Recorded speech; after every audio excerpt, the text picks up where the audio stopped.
Hey Womblers, this week we're off to Liverpool Street. Here at Project Womble I'm exploring every station on the London Underground, and this week we're off to Liverpool Street. I'm on TikTok, I'm on Instagram, and I do longer tours on YouTube. So welcome aboard. This is our 20th Womble and here's our station summary. Let's do it. Liverpool Street Underground Station is a Zone 1 station. It's got 4 platforms. The actual big station opened in 1875. It's the local authority area of the City of London and serves the area of Bishopsgate, and it covers 6 lines, so it's a massive one. From Liverpool Street, you can get pretty much anywhere you need to get in London using the Central Line, the Circle Line, the Overground, the Hammersmith and City Line, the Metropolitan and the newly opened Elizabeth Line.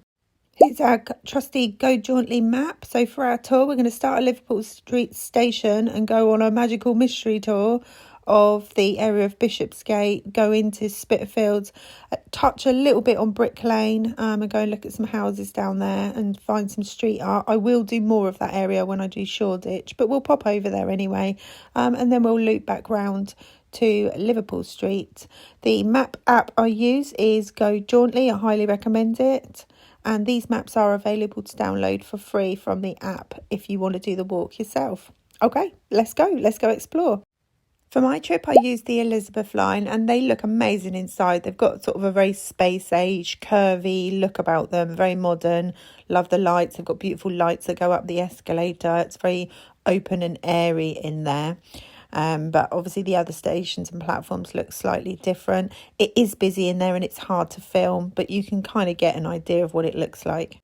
The underground station pops you right out in the middle of Liverpool Street Railway Station, which is a beautiful looking building, very ornate. I love the ironmongery, I love the brickwork. This was built in 1875, and this station serves like the east of England. So all the London stations serve different parts of the country, like King's Cross serves the north, Paddington serves the south, this serves the east. Beautiful station. Scenes from Mission Impossible were filmed here, scenes for Bridget Jones were filmed here, and I can see why it is a lovely looking station. The architecture outside is beautiful as well. So straight out the gate we've got a Monopoly sticker because Liverpool Street is one of the stations on the Monopoly board. And here we'll see a plaque because before it was a station, it was the site of the first ever Bethlehem Hospital, which was founded in 1247. That moved over to Moorfields in 1676, and then it moved over to Lambeth. You might not recognise the name Bethlehem Hospital, but you'll recognise the name Bedlam, as in, it's like Bedlam in here. It was a psychiatric facility. Back in the day, they would have called that a lunatic asylum. And sadly, people used to actually pay to come and look at the patients for entertainment, which you just can't even imagine it. But it's got quite a dark history, Bedlam. As we come out of the side entrance of Liverpool Street, we're going to walk through some boat up without Bishopsgate Church, get on the main drag, which is called, that long road there is called Bishopsgate, and we're going to head towards St Helen's Place. Okay, this is St Helen's Place, which is a really nice little place, very photogenic. It's just off Bishopsgate. Great little spot to grab a photo. You've got the Gherkin in the background. Gherkin, the proper name for the Gherkin is St Mary's Axe. It was built in 2003 and designed by architect Norman Foster.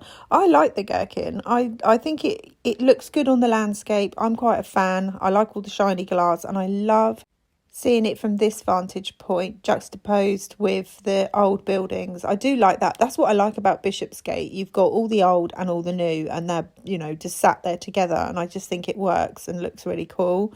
St Helen's Place is gated and it's not always open, so you can't always get down there. There's also a man in a security hut down there. I couldn't get down there when I went last week, so I've inserted footage that I took in the summer, which is why it looks so summery. Just down from there, you've got this cool building, which I like to call the Paint Splodge building. I don't know the name of it. I did try and look up what it is, but I couldn't really find any information. But I appreciate it. I like the styling of it and think it looks cool, so I took some footage.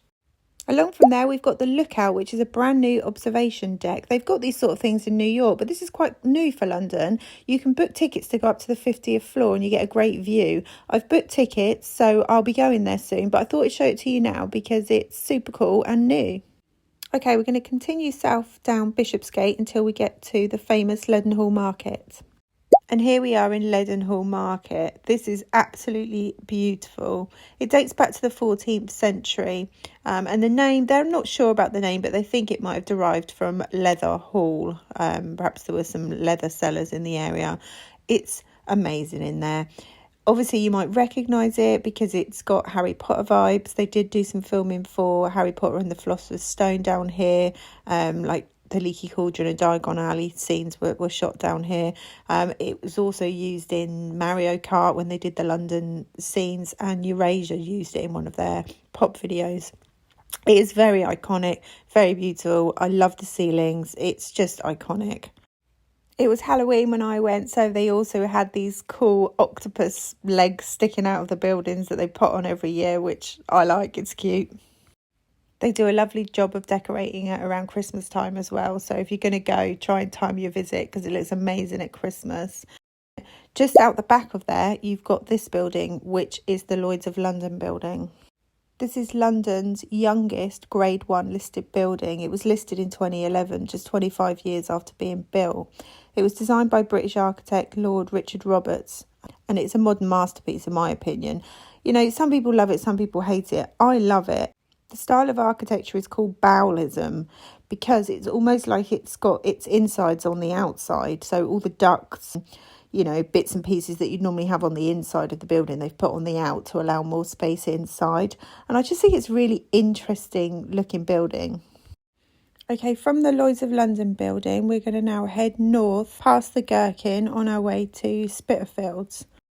You can see the Lloyds of London building there, and on the day I went, they were filming for Gangs of London. So that whole road was cordoned off with security. There was police down there, ambulances. I spoke to one of the paramedics and he was saying that they always have paramedics on site because of the stunts and the explosions. So yeah, quite interesting. You can see the food trucks there, and then they had trucks down the side with all the rigging and camera equipment and everything. So it was really cool. That's one of the things I love about London.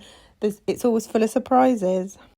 Here's a closer view of the Gherkin from the back. Down there, there's also the remains and a burial site of a Roman girl, because when they were excavating to build the skyscraper, they dug up the remains of an unknown Roman girl. So they've done a little memorial for her at the base of the skyscraper. Okay, now we're walking up Houndsditch back towards Bishopsgate on our way to Spitalfields Market. Here's the famous Petticoat Lane. We'll come back this way later. And here's Spitalfields Market. I love that they've got E1 in their logo. I'm quite a fan of logos and I do appreciate that. I think it looks great. So this market's been open since 1638. The land used to belong to St Mary's Spital. That's why the area is called Spitalfields. I'm a big fan of Spitalfields Market and I come here quite a lot. I like the vibe in here. It's got quite quirky little shops, independent shops and independent market stalls. It is busy. Obviously, you can see this was filmed on a Sunday and it was absolutely rammed. I ended up having to go up onto one of the verandas to get some footage because there was just people everywhere. But, you know, as it should be. And it's great to see a market doing so well and little independent businesses thriving. So I love it. It's quite expensive. They've got some nice little eateries. I'd highly recommend Chai Guys. I've talked about them endlessly. I love Chai Guys. After a good browse, mooch and womble round Spitalfields Market and a cup of chai, we're going to head east out of the market towards Fournier Street. On the corner of Fournier Street is the 10 Bells pub, which is noted for its supposed association with two of Jack the Ripper's victims, Annie Chapman and Mary Jane Kelly. It's been here in one guise or another since the 18th century and it's changed names a few times, but it is absolutely stunning. It's decorated from floor to ceiling with Victorian tiles and it's Grade 2 listed. And then next door we've got this beautiful church, Christ Church Spitalfields, and that's a Grade 1 listed building. It's an Anglican church built by Nicholas Hawksmoor in 1714. Okay, we're now walking down Fournier Street, which was formerly Church Street, and this is full of 18th century townhouses. It's named after George Fournier, who was a Huguenot, because this area was a French Huguenot settlement. And these Georgian townhouses are magnificent. This house we're looking at here is number 14. And this is where Queen Victoria's coronation gown was made. This whole street became like the heart of the silk industry. And nearby you've got Fashion Street and Petticoat Lane, which we'll come to later. The houses are incredible down here, and we're now off on the hunt for some blue plaques. We haven't found any yet. Okay, here we are. First blue plaque. Anna Maria Garthwaite, designer of Spitalfields silks. This is on the corner of Princelet Street, which is another absolutely beautiful little street. We're just going to head down there now. There's a beautiful old sari shop here. This area is big for the Bangladeshi community, so there's lots of beautiful little shops and tributes to that community in the area. Coming up, we've got another blue plaque, Miriam Moses, social reformer. And then at the end of the street, we've got this cool piece of street art by the artist Sticks. I love this piece. Sometimes it gets tagged over, but then they repaint it in to preserve it, which I love. And then Princelet Street gets you out onto Brick Lane. So, I mean, that is heaven for street art. It's great down there. We'll come back this way in a bit and do some more street art. But from here, I just want to cross over the road, go up to Elder Street because there's a blue plaque up there. So let's go find it. Here we are on Elder Street. Here's our blue plaque, Mark Gertler, painter. This is a lovely street. Beautiful houses down here. Look at this little car. How cute is this? Love these cobbled streets and these beautiful Georgian townhouses. Right, from there, we're going to head back across to where we were before and go down Fashion Street. This is a bit of a weird route, but I knew there was a blue plaque over there and I just wanted to grab some footage of it. But when you go, you might figure out a better route than I did because it is a little bit, you know, all over the place. But hey-ho, it's a walk, it's a womble. Okay, here we are on Fashion Street. Look at this amazing piece. This is a piece by Dreff. Isn't it beautiful? I absolutely love this. It's been tagged in a few places, which is a shame. But it's still an absolute beautiful piece of art. I hope it stays there untouched for many, many years. And then here we've got this equally amazing piece by Mr. Sens. I love this piece. Look at this. I especially love it with the spire in the background. You know how I love the old and the new juxtaposed. Okay, from there, we're going to head south down Brick Lane and then cut through Petticoat Lane Market.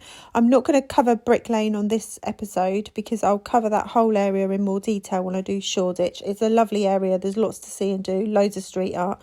But I want to make that a big feature when I do Shoreditch High Street Station. So look out for that.